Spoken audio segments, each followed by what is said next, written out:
যখনই আমি মনে করব ওজন কমাবো, একটু পাতলা হব, ঠিক সেই টাইমটাই আমার বেশি বেশি করে খিদে পায়। তো সন্ধ্যার সময় খাওয়া দাওয়া করে আমি শুয়ে পড়েছিলাম, আর এখন বাজে 10:30। প্রচণ্ড পরিমাণে খিদে পেয়েছে, এত খিদে পেয়েছে মনে হচ্ছে পেটের ভেতরে ইঁদুর দৌড়ে বেড়াচ্ছে। রান্নাঘরে এসে দেখছি পায়েস, একটুও খেতে ইচ্ছা করছে না। আর হাঁড়িতে দেখলাম ভাত নেই, মানে খুবই অল্প, এক মুঠ হয়তো ভাত পড়ে আছে। আর এত খিদে পেয়েছে, যদি আমি না খেয়ে শুয়ে পড়ি তাহলে রাত্রিবেলায় আর ঘুম হবে না। আমার সাথে এমনটা অনেকবার হয়েছে। যতবার আমি ভেবেছি যে একটু ডায়েট করব, খাওয়া দাওয়া কম করব, তখনও যেন খিদেটা আরও বেশি বেশি করে পাই। অন্য সময় কিন্তু এতটা খিদে পায় না। আর যখন মানে ভেবেই নিই যে আমি এখন খাওয়া দাওয়া একটু কমিয়ে দেবো, তখন আরও বেশি করে খিদে পাই। তা এখন বাজে 10:30, আর আমার এতটা খিদে পেয়েছে রাত্রিবেলায় না খেয়ে আমি শুতে পারবো না। তো ভাবতে ভাবতে ভাবলাম কিছু রান্না করা যাক। আর এমনিতেই আমার সেই সন্ধ্যা থেকে এত পরিমাণ ঝাল খেতে ইচ্ছে করছে, মানে কোনো কিছু ভর্তা টাইপের। তো ভাত চাপিয়ে দিয়েছি, আর একদিকে বসিয়ে দিয়েছি 2টো ডিম। হঠাৎ করে যখন খুবই খিদে পাই না, তখন এই খাবারটা আমি মাঝের মধ্যেই বানাই। তো এখানে আমি ভাত চাপিয়ে দিয়েছি, ডিম দিয়ে দিয়েছি সেদ্ধ করতে। এবার ভাতের ভেতরে দিয়ে দিলাম কয়েক টুকরো আলু সেদ্ধ করতে। আর আমি আজকে একা খাবো না, কারণ আমার মেয়ে এখনও পর্যন্ত ঘুমায়নি। ওর রাত্রিবেলায় ঘুমাতে ঘুমাতে প্রায় 1:30-2টো বেজে যায়। তো রাত্রিবেলায় আমি যখন মানে আমি এমনি সারাদিনে যতবার খেতে বসবো, আমার মেয়েও ঠিক আমার সাথেই খেতে বসবে। তার জন্য দুজনের মতো আমি খাবার তৈরি করছি। এখানে নিয়ে নিলাম কিছু রসুন, পেঁয়াজ, শুকনো লঙ্কা, একটা নিয়েছি টমেটো, আর একটা নিয়েছি লেবু। আমার প্রচণ্ড পরিমাণে ঝাল খেতে ইচ্ছে করছে, মানে কোনো কিছু ভর্তা যেটা ঝাল ঝাল টক টক হবে। তো তার জন্য এখানে আমি কিছু রসুন ছাড়িয়ে নিচ্ছি। আর কি বানাবো সেটা আমি শেয়ার করছি আপনাদের সাথে, দেখুন পুরো ভিডিওটা। যেটা আমি বানিয়েছিলাম সেটা কিন্তু আমার খুবই ফেভারিট খাবার, আর খুব তাড়াতাড়ি হয়ে যায়, বেশি সময়ও লাগে না। তো কিছু রসুন, পেঁয়াজ সমস্ত কিছু আমি এখানে ছাড়িয়ে পরিষ্কার করে নিলাম।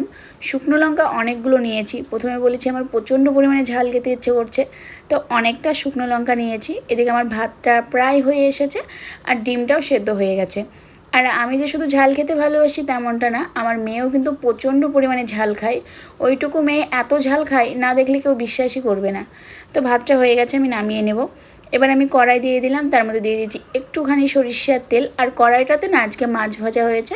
তো মাছ ভাজার পর কড়াইটার মাজা হয়নি, শুধু মাছ ভাজা হয়েছিল বলে মাসি বললো সকালবেলায় মাছের ঝোল হবে। তো মাছটা খুব একটা বেশি ভালো লাগে না, তার জন্য মাছের দিকে আর গেলাম না রাত্রিবেলায় করে। আর মাছটা আমার এমনিতেও খুব একটা ভালো লাগে না। তো তেলটা গরম করে ফার্স্টে আমি এখানে অনেকগুলো শুকনো লঙ্কা ভেজে নিলাম। আর শুকনো লঙ্কা ভাজা তেলের মধ্যে আর একটু তেল দিয়ে দিয়েছি, তার মধ্যে দিয়ে দিলাম রসুন আর পেঁয়াজ। এবার এগুলো কিন্তু খুব ভালো করে ভাজতে হবে। তো ভাজার সময় আমি এখানে কিছুটা হলুদ আর লবণ দিয়ে দিব। আর এই রকমভাবে আপনারা অবশ্যই ডিমের ভর্তা বানিয়ে দেখবেন, গরম গরম ভাতের সাথে না দারুণ লাগে। আমি আজকে ডিমের ভর্তা আর আলুর চোখা বানাবো, এই দুটো কিন্তু আমার গরম গরম ফেনা ভাতের সাথে খুবই ভালো লাগে। আর এটা কিন্তু আমি মাঝে মাঝে যখন ইচ্ছে করে, মানে কোনো কিছু খেতে একদমই ভালো লাগে না, তখন আমি এই রকমভাবে রান্না করে খাই। আমার ভীষণ পছন্দের খাবার এটা। তো আমি এখানে লবণ আর হলুদ দিয়ে দিলাম। এবার আমি এইগুলো ভালোভাবে ভেজে নেব। তো এগুলো ভাজতে হচ্ছিল এক সাইডে, আমি ততক্ষণ ডিমগুলো ছাড়িয়ে নিচ্ছিলাম। আমি 2টো ডিম দিয়েছিলাম, একটা আমার আর একটা মেয়ের। তো আমি ডিমগুলো কিন্তু ভালোভাবে ছাড়িয়ে পরে আবার ভালো করে ধুয়ে নিয়েছিলাম। এমন ঘটনা আমার সাথে প্রায় মাঝে মাঝেই হতে থাকে, কারণ আমার মেয়ে রাত্রিবেলায় ঘুমায় না বলতে গেলেই চলে। ও অনেক লেট করে ঘুমায়। আর সন্ধ্যার সময় মানে 7টা-8টার সময় যদি আমি খাওয়া দাওয়া কমপ্লিট করে নিই, আবার সেই অর্ধেক রাত্রিবেলা আমার প্রচণ্ড খিদে পায়। তো তখন আমি এইরকমভাবে কিছু একটা বানিয়ে নিই। তো এবার আমার আলুগুলো কিন্তু সেদ্ধ হয়ে গেছে, খুব সুন্দরভাবে আলুগুলো সেদ্ধ হয়ে গেছে। তার মধ্যে দিয়ে দিলাম কয়েকটা শুকনো লঙ্কা। এবার এর মধ্যে লবণ আর ওই যে পেঁয়াজ রসুন ভাজা সেইগুলো দিয়ে ভালোভাবে মেখে নেব। এই আলুর চোখাটা বানাতে আমরা মোটামুটি সবাই পারি, এটা কিন্তু অনেকের ভালো লাগে। মানে গরম গরম ভাতের সাথে সত্যি বলছি আলুর চোখাটা জাস্ট জমে যায়। তো আমি এদিকে আলুর ভর্তাটা মাখাচ্ছিলাম, আর ভাবছিলাম যে সন্ধ্যাবেলায় খেয়ে দিয়ে শুয়ে পড়লাম, আমি ভাবলাম যে খাওয়াটা একটু কম করব। অনেক মোটা হয়ে গেছি, অপারেশন করে আসার পর তো আরও বেশি হেলদি হয়ে গেছি। কিন্তু কী আর করা যাবে, পেটের জ্বালা বড় জ্বালা। মানে পেটকে যদি না খাইয়ে এখন শুয়ে পড়ি, তাহলে সারা রাত্রে ওই খিদের জ্বালায় পেটে ব্যথা করবে। তো ভাবলাম কিছু বানিয়ে খেয়ে নিই। ওইদিকে একটা টমেটো পোড়াতে দিয়েছিলাম, টমেটোটাও খুব সুন্দরভাবে পোড়ানো হয়ে গেছে। ফার্স্টে ভেবেছিলাম যে আমি টমেটোর পোড়ার চাটনি করব, যেটা আমার অনেক ভালো লাগে, কিন্তু এখন আর করতে গেলাম না, কারণ টমেটো পোড়ার চাটনি অনেকটা সময় লাগবে, আর একটা টমেটোতে হবে না। তো ভাবলাম এটা আমি ডিম ভর্তার মতো দিয়ে দিই, বেশ টক টক ঝাল ঝাল বেশ ভালোই লাগবে। তো টমেটো কিন্তু খুব সুন্দরভাবে সেদ্ধ হয়ে গেছিলো, আর বোটার দিকটা একটু শক্ত ছিল তো আমি ফেলে দিলাম। এর মধ্যে দিয়ে দিলাম অর্ধেকটা লেবু, আর ওই যে পেঁয়াজ, শুকনো লঙ্কা, তারপরে পেঁয়াজ ভাজাগুলো আর রসুন ভাজা, লবণ সমস্ত কিছু একসাথে দিয়ে আমি চটকে মেখে নিয়েছিলাম। এই ডিম ভর্তাটা যা লাগছিল না খেতে, আমার মেয়ে তো ভীষণই পছন্দ হয়েছিল এই ডিম ভর্তাটা। তো আমার ভাতটাও রেডি হয়ে গেছে, আর যা যা বানালাম সেগুলো রেডি হয়ে গেছে।